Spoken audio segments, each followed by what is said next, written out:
मेहमानों और मीडिया से भरा था हॉल। मायावती कर रही थी प्रेस कॉन्फ्रेंस।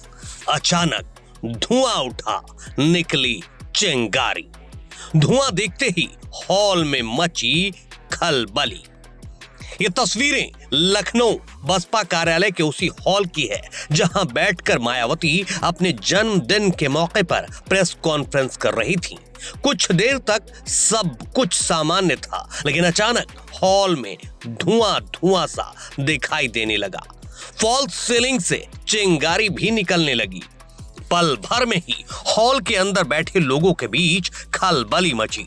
सुरक्षा जवान भी तुरंत अलर्ट मोड में आ गए, क्योंकि उस वक्त हॉल में सूबे की पूर्व सीएम मायावती खुद मौजूद थी। शॉर्ट सर्किट से धुआं निकलने के बाद अग्निशमन यंत्र का प्रयोग हुआ। फायर सिलेंडर के इस्तेमाल के बाद आनन फानन में शॉर्ट सर्किट पर काबू पा लिया गया। लेकिन अचानक मची इस अफरा तफरी के तुरंत बाद प्रेस कॉन्फ्रेंस खत्म हो गया और मीडिया का सवाल लिए बिना बीएसपी सुप्रीमो मायावती हॉल से रवाना हो गई। अचानक हुई इस अनहोनी से हालांकि कोई नुकसान तो नहीं हुआ, लेकिन कुछ मिनटों तक हॉल में हड़कंप मचा रहा। मायावती अपने जन्मदिन के मौके पर प्रेस कॉन्फ्रेंस के दौरान पार्टी की उपलब्धियों के बारे में बात कर रही थी। उसी दौरान ही शॉर्ट सर्किट की घटना घटी और उसके बाद मायावती प्रेस कॉन्फ्रेंस बीच में छोड़कर बाहर निकल गई। हालांकि इससे पहले मायावती ने कहा कि कांग्रेस और बीजेपी देश में बीएसपी के आंदोलन रोकने के लिए तरह तरह के हथकंडे अपनाती रहती है।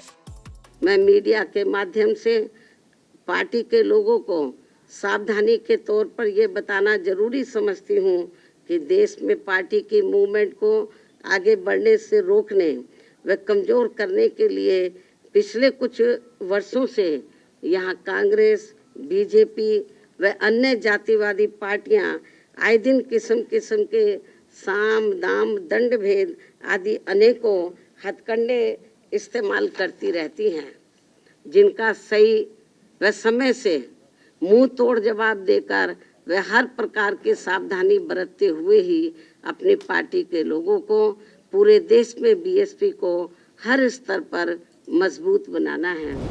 प्रेस कॉन्फ्रेंस के दौरान मायावती के निशाने पर न सिर्फ कांग्रेस और बीजेपी बल्कि अखिलेश यादव की समाजवादी पार्टी भी रही। मायावती ने कहा कि हमें दलित और अल्पसंख्यक समुदाय का वोट ज्यादा मिलेगा और सपा का पीडीए देखता रह जाएगा।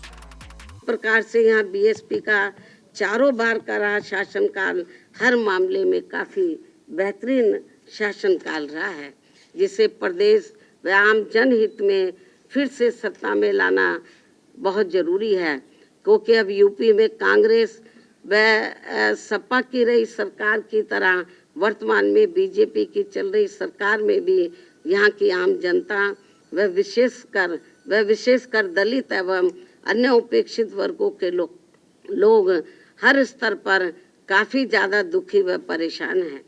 इनके नेता लोग मौजूदा सरकार में अधिकांश अपने खुद के नफे नुकसान में ही लगे रहते हैं। इनका अपने समाज के नफे नुकसान से कोई लेना देना नहीं है, ऐसा इन वर्गों के लोगों का मानना है। अभी भी प्रदेश में कानून व्यवस्था सपा की रही सरकार की तरह काफी बिगड़ी हुई है। सरकार को बिना पक्षपात के काफी सख्ती करने की जरूरत है। ऐसी स्थिति में यूपी की आम जनता बीएसपी के 4 बार के रहे शासनकाल को याद करके अब यहाँ बीएसपी को सत्ता में लाने का काफी हद तक अपना मन बना चुकी है।